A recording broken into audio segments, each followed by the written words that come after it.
saan po kayo, sir? Taga ano ako ma'am, taga Bohol. Taga Bohol. Mm. Eh, Saan po kayo ngayon? nandito ngayon ako sa Cebu kasi pinapunta ko rito ng kumpanya gawa nga sa nangyari sa akin. Mm.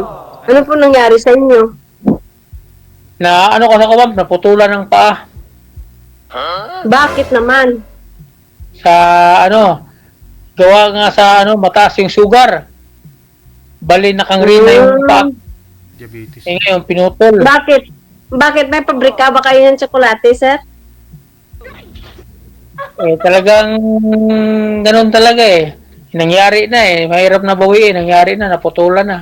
Mm. Wawa ka naman, sir. Sige lang, ganun talaga yan, sir, pagsubok, sir. Kailan po sir nangyari? Kailan po kayo naputulan ng paa?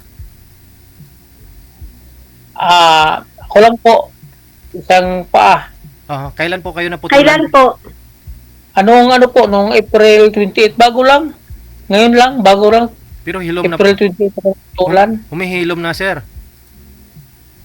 Maayos naman noon. Eh, lagi naman yung kumpanya nag-ano sa akin. Panay dinala naman ako sa hospital. Inaasikaso naman nila ako. Wawa ka naman. Tapos iniwan ka pa ng asawa mo, bumalik dun sa asawa niyang tunay. Talagang mahirap naman mo. Kuhan pa ako sa kanya, DJ. Ano siya, illegal siya eh. Mm. Mahirap na. Magkasala tayo ng gusto. Tama. Inira mo lang naman kasi siya eh, di ba? Kaya binalik mo na. Nalaman ko na, yung babae, hindi nagsabi ng totoo na ganun pala siya. Nung tumawag yung anak niya, doon ko nalaman na may mga anak pala siya. At saka legal pala siya. Siyempre, Yun lang yun. naawa naman ako sa mga bata, Wanje. Ang ginawa ko, pinauwi ko sa kanila. Hinatid ko. Paano mo ba yun sir na kilala? Saan mo ba na dampot yun? Nadampot ko yung DJ sa trabaho ko dati, sa Magic Milk. Madalas ako mag-deliver doon sa sa Gaisano, sa may Barawa. Mm. Tapos, kahira rin siya doon, kahira. Tapos, tuwing hapon, naghahatid ako ng parinda roon. Tapos, nagkataon din na uuwi siya ng mga gabi. Nagkasabay kami, sinakay ko lang sa sakyan. Ay, Sa sinakay. sakyan na, matid ko dun sa niya. Sinakay mo na talaga. Nawian niya. Doon kami nagkadevelopan.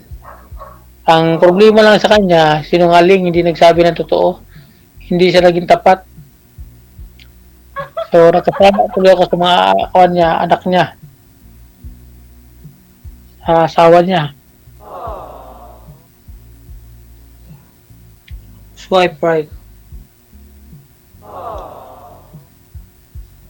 Taga saan kayo, ma'am? Iloilo, sir. Iloilo kayo. Dati may mga kasamaan ako dati doon sa Manila pa ako nagtrabaho. Driver din ako doon. May kasamaan din ako mga taga Iloilo. Mga Ilonggo. Hindi ko wawa naman kayo, sir. Sino nag-alaga sa inyo dyan, sir? Wala lang, kami lang dito. Dalawa lang naman kami rito. Isang katiwala at saka ako.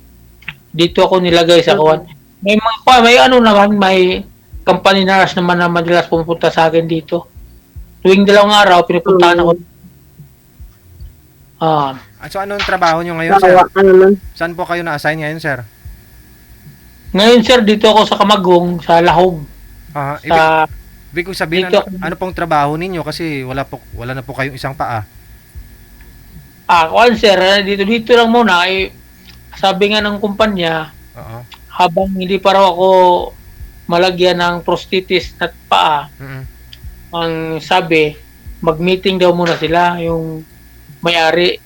Baka pwede akong pauwiin niya. Pabalikin na lang ako rito pag yung magaling na raw yung paa ko at saka pwede nang lagyan ng paa. Lagyan ng artificial. artificial. Madalas naman silang nag-check up sa akin na kahapon dito kami sa may Chungwa Hospital. Chinik up din ako roon. Mga private naman yung doktor na pinag-ano nila sa akin. Pero sir, ba't ho hindi naagapan? Pero alam naman po ninyo may may sintomas na ho na mataas yung sugar ho ninyo. Ba't hindi ho ninyo naagapan, sir? Nagkataon kayo sir nagkataon na yung company nurse namin huminto, lumipat sa Vicente Soto de Cebu. Pero tapos na ako nagsabi sa kanya na tinik ako ng babuwire sa BIR. Madalas kami sa BIR. Tama-tama, pagsabi ko, kinabukasan, huminto. Lumipat ng trabaho. Matagal na po ba yan talaga na mataas yung diabetic, yung sugar mo, sir? Bago lang, ma'am. Bago ko lang nalaman na mataas yung sugar ko. Kung hindi ako natinik, hindi ko malaman na mataas pala sugar ko.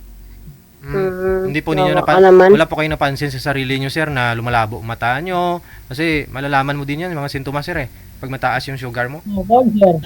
Medyo lumalabo minsan ang mata. Oo, yun. Nahirapan ka, medyo pag umihi ka, may nilalanggam, yung ihi mo, ganun yun Yung paa mabigat, yung kamay mabigat.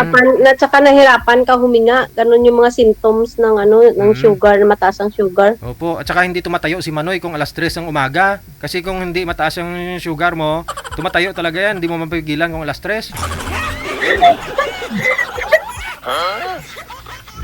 Minsan medyo gumagalaw pa naman. Joker talaga si kuya. Ilang taon na po kayo, kuya? Kuha na ako kanang 49. 49 ka na. Matanda pa ako sa'yo Ilang taon na po kayo? 52 na ako Matanda ka sa akin ng 3 taon. Kunti lang gap natin. Magpagaling kayo, kuya. Tapos magdasal ka lang kayo lagi. Nasa taas. Yun lang naman ang makakatulong sa atin. Wala nang iba Oo, Wag ka ma-stress. Wag ka basta enjoy your life lang. Kaya naghanap nga siya ng mapapangasawa, ma'am. Para ma-enjoy siya. Tulungan mo siya, ma'am. Yung asawa walang ibang makakatulong sa iyo, sir. Si Lord lang. Kaya magdasal ka lang lagi. Totoo yan. Bali yung asawa niyo pala, ma'am, saan? Nasa Iloilo? Namatay na po, sir. 21 years na po. Ang tagal na pala, no? Yung anak niyo nandun lang sa Iloilo? Oo, dalawa. Nag-aaral pa yung bunso, nursing. Mag-graduate naman. Malapit na. Mabuti naman. Nakapag-aral. Kaya nga ako pumunta dito sa abroad kasi para gusto ko makatapos. Matagal na kayo dyan? 13 years pa lang. Tagal na pala, no? Pero, sir, isang beses lang po kayo nagkaroon ng kalibin. Wala po kayong anak. Hindi nyo nabuntis yun. Hindi ko kayo nagkaroon ng anak doon sa kalibin po ninyo. Yung nakalibin ko, aywan ko kung akin ba yun o hindi. Wala. Basta may anak sa isa. Nung hinatid ko siya sa... Palaisipan pa po, sir? Palaisipan? Nung hinatid po ninyo, sir, buntis na siya. Nung hinatid ko siya sa Tangil, sa may Dumanhog, patawid ng Negros, na iba na yung katawan niya, iba na.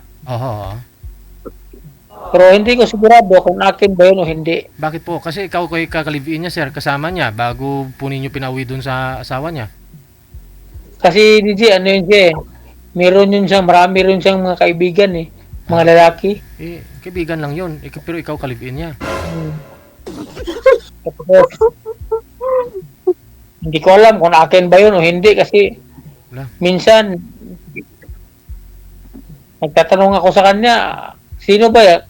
Kanino ba yan? Akin, hindi. Ay, Moingon naman siya dito. Ano sabi niya? Ano sabi niya, sir?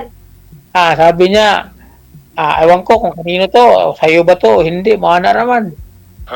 Parang hindi, Hindi yan? parang hindi. magulo din pala yung pagsasama ninyong dalawa, sir eh. Tinanggap po ninyo siya, nagsama po kayo sa isang bahay, nabuntis siya, pero hindi mo alam kung sa'yo o hindi sa'yo. At yun pa ang tumulak sa'yo, rason na pinauwi mo rin dun sa asawa niya. At ngayon, mas worse yung nangyari dun sa siguro sa kanya kasi buntis nung umuwi dun sa asawa niya. Kawawa yung bata. Hiniwalayan nga yun sa pag-uwi niya doon sa kanila. Oh. Hiniwalayan niya sa asawa niya.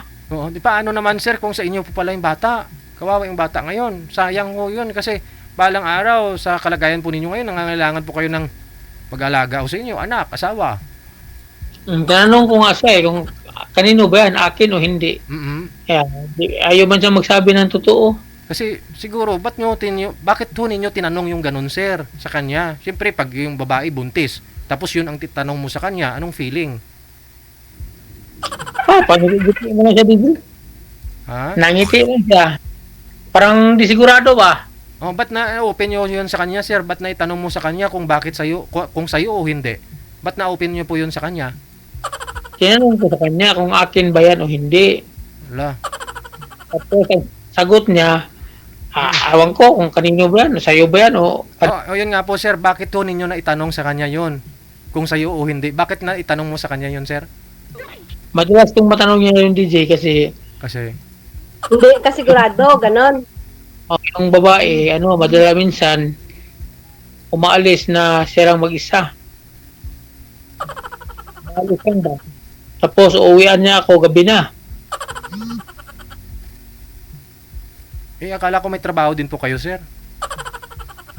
Kaya sabi ko, mas maganda pa iuwi kita sa inyo kasi may mga anak ka ron.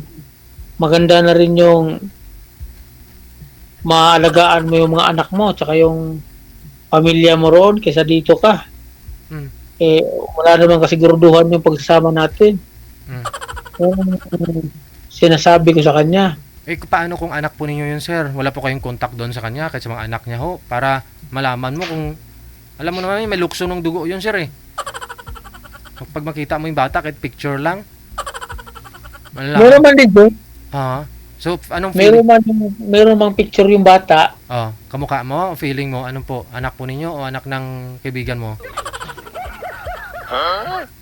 Parang, DJ, parang malabo nga maging akin. Bakit po? Talagang nanalaysay na talaga sa kaugat-ugatan mo na parang hindi. Bakit po, sir? Bakit po? Kasi yung bata, minsan tinatanong ko minsan. Sabi ko, sino ba tatay mo? Sino ba mo? Iba naman ang sinasabi ng bata. Sabi, kilala mo ba ako? Sabi niya, hindi. Pero, sinasabi ng mama niya na ako. Ang problema lang kay hindi sinasabi ng mama niya na ako ang Ayun na nga po, sir eh. Pero, yung feeling mo ba? Siyempre, yung bata, kung ano yung tinuturo sa kanya, yun na yun yung sasabihin, di ba? Ilang taon na po ba, sir? 11 years. 11 years, bata. Laki na pala. O kahit buhok doon, sir, walang minana sa'yo?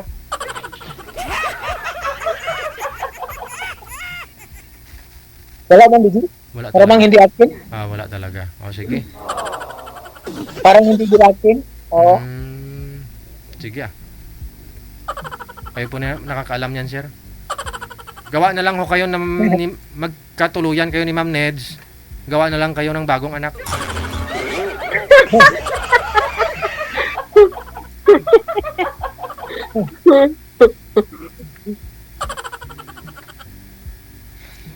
Diyan sa Pagaling kayo, sir. okay lang naman ako rito, ma'am. Pagaling ka, tsaka magdasal ka lagi. Paano kayo, ma'am? Bigyan ka ni Lord ng malakas na katawan lagi. Paano kayo, ma'am? Gagaling ka pa yan, kaya mo yan. Paano po kayong dalawa, ma'am? Wala, pang ilang sali mo na ito, ma'am. Ano po ba talaga gusto mo sa isang lalaki, ma'am? Tanungin po kita.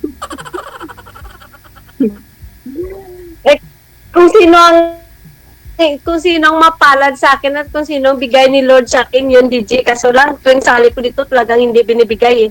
Lumalayo. O, ito ngayon, lalapit na ho to si sir sa'yo.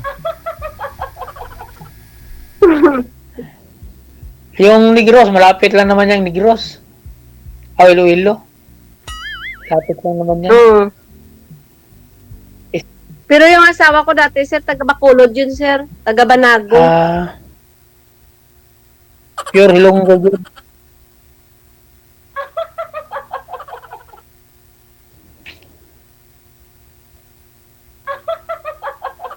Anong oras na po dyan, sir? Ano rito? 2:55, alas 2:55. Diyan, alas Dito, alas 10 pa lang. 10 a.m. 4 hours na ano, magap. ng umaga. Nauna pala dyan ng ano. Nauna pala. Advance kayo dyan ng 5 hours. 5 hours. Mm. Tama. Maga pala dyan. Okay. Matagal ka na ba dyan sa kumpanya na yan, sir? Bali, 5 taon na. 5 taon na ako rito.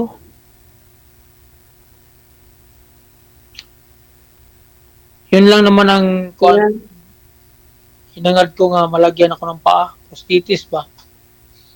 Mm. Makalakad na nagbalik, makadrive na naman uli. Di na ho kaya. Mahirapan ka na niya. Mahirapan ka na rin, sir, mag-drive pag artificial na yung isang paa mo. Hindi naman. Depende. Kung ano po ba yung paa mo, sir, kaliwa, kanan? Yung naputulan, DJ, yung kaliwa. Pwede ka sa matik, Maganda nga ho yan. Matik. Pwede pa matik. Mm. Yun naman ang sabi ng doktor, na pwede pa ka mag-drive, sir. Yun ang sabi ng doktor. Mm. Pero di na kayang i-survive po yun, sir, yung paa mo nung nakaraan? Pwede pa, DJ. Wala na, akyat na siguro yung ano niya, Sir DJ, yung Pwede pa daw yung sugar niya. Kasi once kasi na magtaas na yung sugar mo, pag hindi kasi pinutulan niya, magkanseros yan eh. Kaya pinutulan na agad. Nakangreen na bitaw, ma'am. Nakangreen na. Nakangreen ba? Nabulok siya, nabulok. Akyat na yan, hindi lang kasi nagapan. Kung nagapan sana yun, okay pa yun, inom mo lang ng gamot.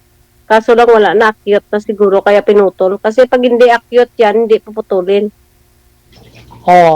Kasi kasing-kasing heart daw ang ano yan, tatamaan. Pag yung... Tamaan ka talaga yun sa heart. Heart talaga yun ang unang tatama sa mga matataas ng sugar. Yun ang sabi.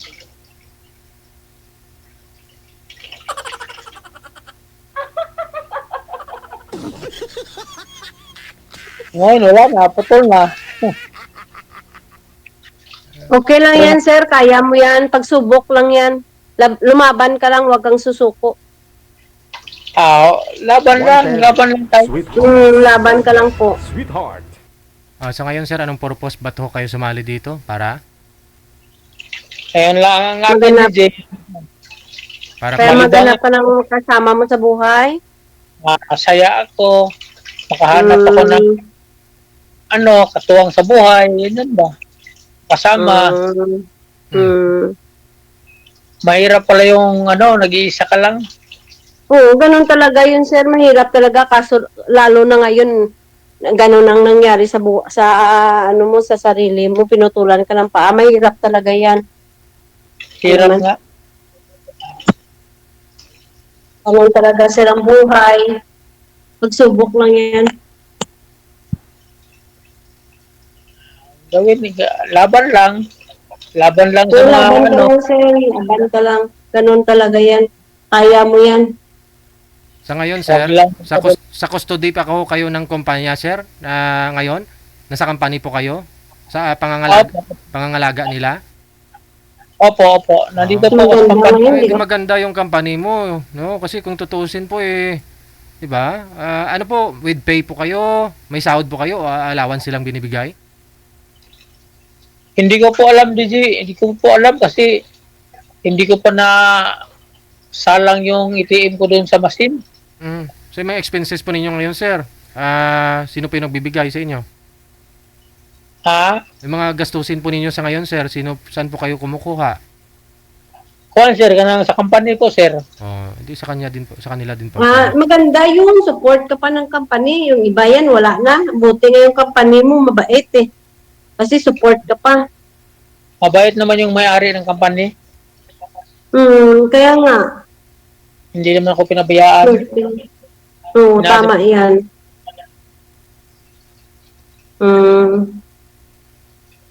Kasi matagal na rin ako sa kanila. 5 taon na rin. Ganun lang talaga yun, kuya. Laban ka lang. Basta huwag ka lang sumuko. Huwag ka mag-isip ng kung ano. Kaya mo yan. So, hanap po ninyo, yung mga kasama, paano yan, no? Mukhang tinamotivate ka lang ni ma'am. Paano? Ligawan mo na, sir. Para umuwi na, may makasama ko. Hindi pa ako pwede umuwi, Sir DJ. Hindi pa tapos yung anak ko eh. Ganun din ang pinaglaban ko dito sa Saudi, yung makatapos. Matagal pa kontrata mo dyan, ma'am? Matagal pa kontrata? Matagal pa po. Next year pa. Sa 2026 pa po.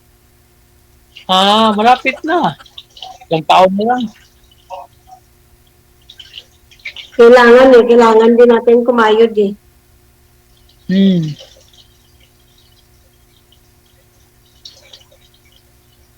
Gawin na. Wow! Gawin na. Marami rin kayo dyan, ma'am. Marami rin kayong kasama dyan. Wala, ako lang po isa. Wow!